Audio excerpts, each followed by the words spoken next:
semua masalah yang kita hadapi bisa diterima oleh jiwa kita.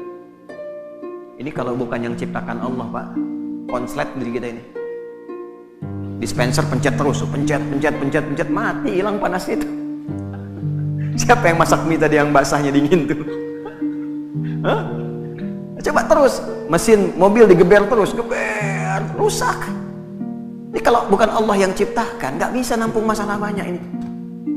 Nah, Allah ingin menunjukkan lewat kuasanya, dikasih masalah itu untuk menunjukkan, tuh ini ciptaan saya, setiap masalah terima.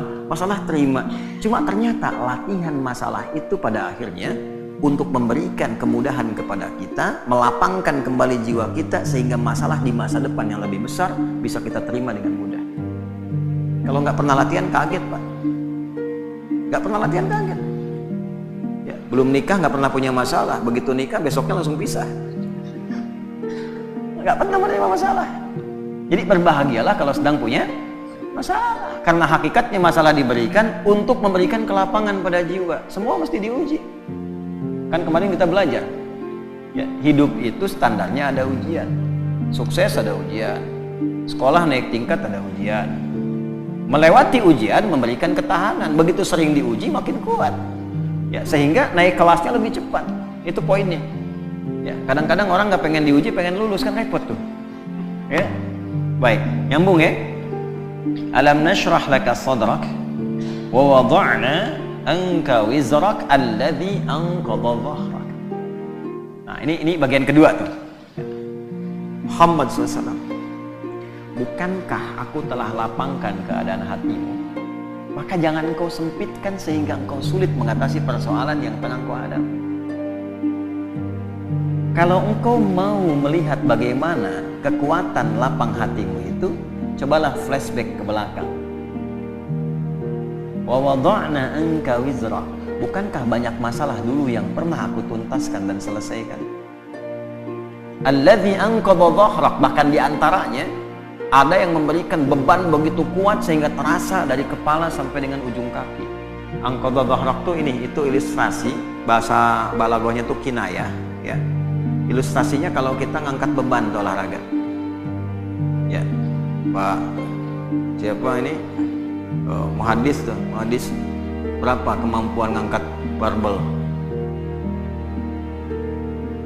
30 kilo, naikin 40 misal.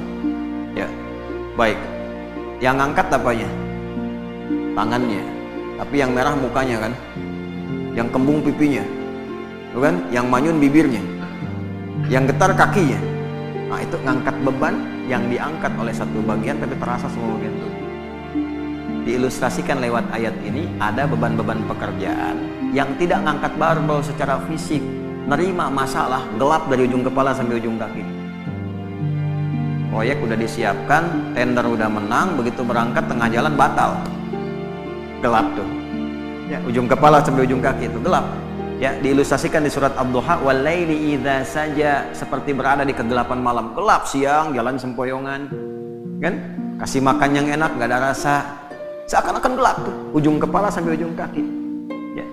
Maka Allah memberikan pesan kepada kita, hei, jangan karena sempit hatimu itu yang sudah aku ciptakan lapang, menjadikan engkau gelap dan sempoyongan seakan terkena beban yang begitu berat, hanya dengan satu persoalan. Padahal dulu selama engkau hidup, begitu banyak ribuan persoalan yang sudah aku tuntaskan.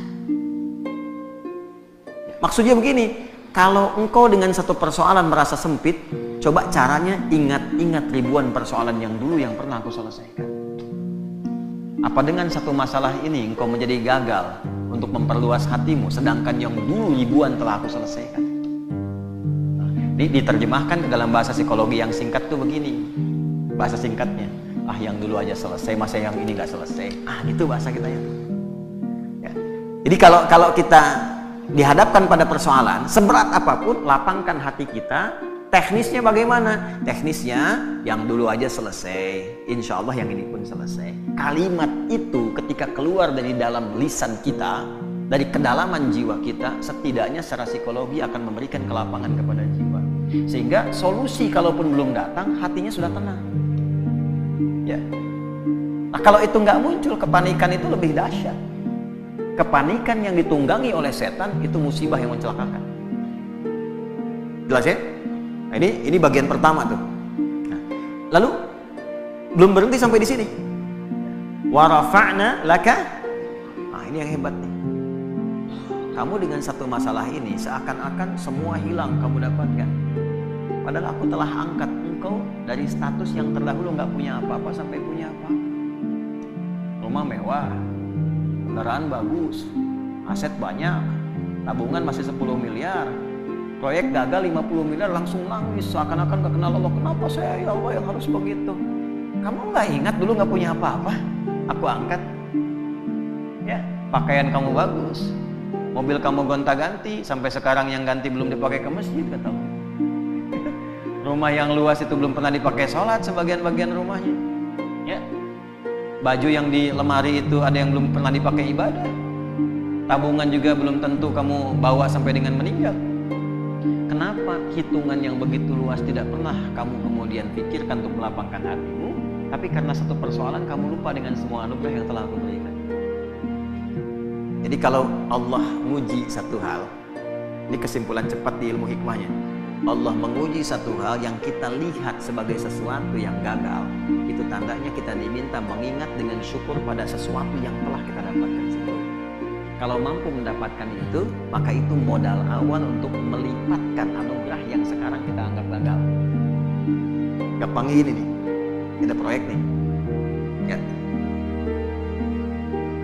Nilainya misalnya 1 miliar, udah proses bagus, tiba-tiba di tengah-tengah gagal.